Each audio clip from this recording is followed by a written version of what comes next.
Good morning student. Class 12 business studies के अंदर हम अपना 8 चैप्टर एडवर्टाइजमेंट का पूरा कर चुके थे। विज्ञापन का पूरा पार्ट हमने पढ़ लिया था। आज हम अपने किताब का अगला अध्याय 9 नंबर का जो है वो पढ़ने जा रहे हैं, जिसका नाम है व्यापारिक विधि एवं अनुबंध अधिनियम। अभी तक हमने मैनेजमेंट से रिलेटेड जो चीज़ें पढ़ी थी कि प्रबंध क्या है और प्रबंध के सिद्धांत क्या है, मोटिवेशन क्या है, लीडरशिप क्या है। साथ में हमने मार्केटिंग मैनेजमेंट के और मार्केटिंग मैनेजमेंट के उद्देश्यों को पूरा करने के लिए जो उसकी हेल्पिंग क्रियाएं होती हैं, जैसे कि विज्ञापन, विक्रय संवर्धन, इनके बारे में सारी जानकारी हासिल की थी। आज हम थोड़ा सा व्यापारिक कानून और अधिनियम के बारे में पढ़ने जा रहे हैं। इस चैप्टर के माध्यम से हम कोशिश करेंगे ये जानने की कि व्यापारिक कार्यों को करने के लिए भी सरकार द्वारा अनेक कानून बनाए जाते हैं, अनेक अधिनियम बनाए जाते हैं।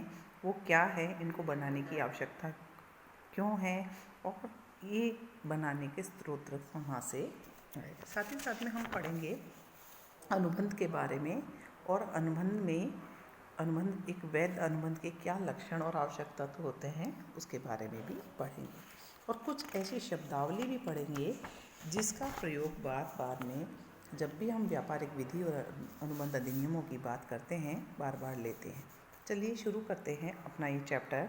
इसमें समझाया गया है कि कोई भी देश है, उसके आर्थिक, सामाजिक, राजनीतिक, तकनीकी विकास, कानूनी व्यवस्था, शांति व्यवस्था और सौहार्द का, यानी कहते हैं ना, खुशहाल वातावरण बनाए रखने के लिए सरकार, समाज व अन्य वर्ग के रीति रिवाज, परंपरा, नियमों, उपनियमों द्वारा क्या करते हैं, उसकी गतिविधियों का संचालन किया जाता है। ऐसा इसलिए किया जाता है क्योंकि हम चाहते हैं कि पूरे देश में, पूरे समाज में क्या रहे, शांति और व्यवस्था बनी रहे, प्रभावी प्रबंध रहे और जितने भी संसाधन हैं उनका संपूर्ण कुशलता और प्रभावपूर्णता से उपयोग हो, रचनात्मक प्रयोग हो, जिससे देश और समाज का क्या हो, विकास हो। ये जो प्रयास है उसको व्यवस्थित करने और नियंत्रित करने के लिए हमें अनेक प्रकार के व्यवस्थाओं, विधियों, कानूनों की आवश्यकता होती है। चाहे वो व्यवसायिक क्षेत्र हो, चाहे सामाजिक क्षेत्र हो, चाहे राजनीतिक क्षेत्र हो, सभी के लिए कहते हैं ना कि उसके नियंत्रित करने के लिए, उसको प्रभावी ढंग से करने के लिए किसी प्रकार के कानून और व्यवस्था की आवश्यकता होती है। जैसे भारतीय संविधान भी बनाया गया, संविधान के अंदर उन सब नियमों का उल्लेख किया गया जो भारत के नागरिक होने के लिए सबको निर्वाह करने पड़ते हैं। इसी तरह व्यवसायिक क्षेत्र में भी व्यावसायिक क्रियाओं को ठीक ढंग से चलाने के लिए, व्यवस्थित करने के लिए, उसका निर्बाध संचालन करने के लिए ई कॉमर्स के वातावरण में कई प्रकार के ऐसे कानूनी विधियों की, यानी अधिनियमों की आवश्यकता हुई, और उसी के परिणाम स्वरूप इस तरह के अधिनियम बनाए गए जिससे इनको नियंत्रित किया जा सके। तो आज हम सबसे पहले पढ़ने जा रहे हैं विधि या संनियम का क्या अर्थ होता है। बहुत सिंपल सा अर्थ यहाँ पर दिया गया है। सामान्य शब्दों में विधि का अर्थ होता है किसी भी देश या राज्य की या स्थानीय सरकार द्वारा सामाजिक, आर्थिक, राजनीतिक क्षेत्र में मानव के व्यवहार को व्यवस्थित करने, उन पर नियंत्रण रखने के लिए सरकार द्वारा, यानी उस देश की सरकार द्वारा बनाए गए नियमों, उपनियमों, वैधानिक क्रियाओं आदि से होता है। इसे ही हम राज्य नियम, यानी सरकार द्वारा बनाए गए नियम या संनियम कहते हैं, है ना। विद्वान जो है उन्होंने बताया कि राजनियम, विधि, संनियम, ये सब एक ही शब्द है। इसका आशय होता है राज्य द्वारा, यानी सरकार द्वारा मान्य या प्रयोग में लिए जाने वाले उन सिद्धांतों, नियमों के समूह से जो न्याय के प्रशासन के लिए प्रयोग में लिए जाते हैं। ठीक है, आगे चलते हम, क्योंकि हम यहाँ पर व्यावसायिक अध्ययन पढ़ रहे हैं तो हमें हमारी व्यावसायिक और व्यापारिक जो गतिविधियाँ हैं उससे संबंधित ही जानकारियाँ हासिल करनी है। तो आज हम पढ़ रहे हैं हमारे बिजनेस लॉ, यानी व्यापारिक संनियमों के बारे में पढ़ना है। तो व्यापारिक विधि क्या होती है? देखिए, कानून होता है वो हर चीज़ के लिए बनाए जाते हैं देश के अंदर, लेकिन हमें यहाँ पर पढ़ना है उन कानूनों में से एक शाखा जो व्यापार को नियंत्रित करने के लिए, व्यापारिक गतिविधियों को नियंत्रित करने के लिए, व्यापारियों को नियंत्रित करने के लिए बनाई जाती है। तो यहाँ पर दिया हुआ है MC शुक्ला है, उनके अनुसार व्यापारिक विधि है, व्यापारिक संनियम हमारे पूरे बनाए गए जो विधि संनियम होते हैं राजनियमों की वह शाखा है, उसके अंदर व्यापारिक व्यक्तियों के उन कर्तव्यों और अधिकारों और दायित्वों का वर्णन होता है जो व्यापारिक संपत्ति के विषय में व्यापारिक व्यवहारों से उत्पन्न होता है। हम इसको समझाते हैं, कहते हैं जब हम बिजनेस करते हैं तो हम बहुत सारे आपस में एक दूसरे से व्यवहार करते हैं, लेन देन करते हैं, जो हर व्यापारी अपने लाभ के लिए करता है। ऐसी सिचुएशन में कि हर व्यक्ति व्यापार है तो आर्थिक क्रियाएं लाभ कमाने के लिए की जाती है, तो हम कई बार लाभ कमाते कमाते कुछ ऐसा कर जाते हैं जिससे दूसरे व्यक्ति का हम शोषण कर सकते हैं या उसके साथ कुछ गलत व्यवहार कर सकते हैं। तो जो व्यापारिक कार्य करने वाले व्यक्ति हैं उनके क्या अधिकार हैं, क्या उत्तरदायित्व हैं, जब भी वे व्यावसायिक लेन देन करेंगे तो उससे जो व्यवहार उत्पन्न होते हैं उसको नियंत्रित करने के लिए जो संनियम बनाए जाते हैं उसको हम कहते हैं व्यापारिक संनियम। सामान्य शब्दों में व्यापारिक व्यवहारों या व्यापारिक लेन देनों को नियमित नियंत्रित, व्यवस्थित और प्रभावी करने के लिए बनाए गए वे वैधानिक कानून नियमों के समूह को ही हम क्या कहते हैं, व्यापारिक संनियम कहते हैं। जैसा कि आपने पहले भी पढ़ा है कि कई व्यापारिक संनियम अधिनियमों के बारे में मैंने आपको पहले भी जब हमने व्यवसाय के स्वरूप पढ़े थे तब पढ़ा था। चलिए पढ़ते हैं व्यापारिक विधि के क्षेत्र यानी संनियम के क्षेत्र में आने वाले कौन कौन से हमारे महत्वपूर्ण अधिनियम अभी तक हमारी सरकार ने व्यापार को नियंत्रित करने के लिए बनाए।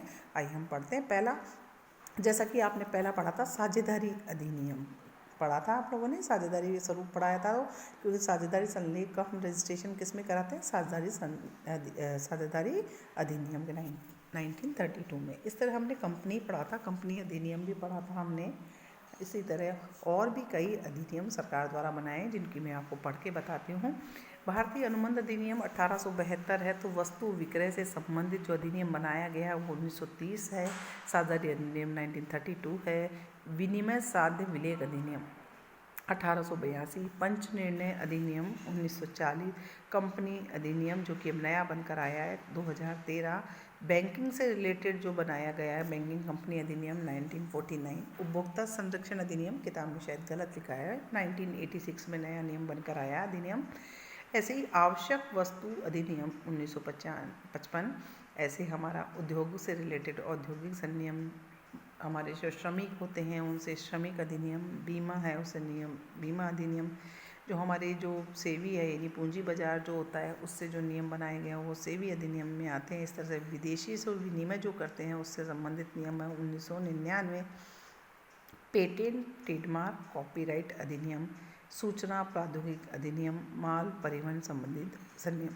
कहने का मतलब है कि यहाँ पर ये 17 जो संनियम अधिनियम दिए गए हैं ये आप देखेंगे तो कोरिलेटेड करेंगे तो आपको समझ में आता है कि जब हम व्यापार करते हैं तो व्यापार में हमें बैंक की भी है, उपभोक्ता की भी है, वस्तु की भी है, उद्योगों की भी है, श्रमिकों की भी है, बीमा की भी है, पेटेंट, कॉपीराइट, सूचना प्रसारण है, माल है परिवहन, अनुबंध है क्योंकि हम किसी न किसी तरीके से अनुबंध करते हैं। तो आप देखेंगे कि ये सारे पॉइंट्स जो हैं एक व्यापारिक लेन देन के अंदर व्यापार के साथ होते हैं। तो इन सभी को करते समय इनसे संबंधित नियम बनाए गए हैं हमारे राज्य द्वारा यानी सरकार द्वारा, जिनको हम संनियम कहते हैं।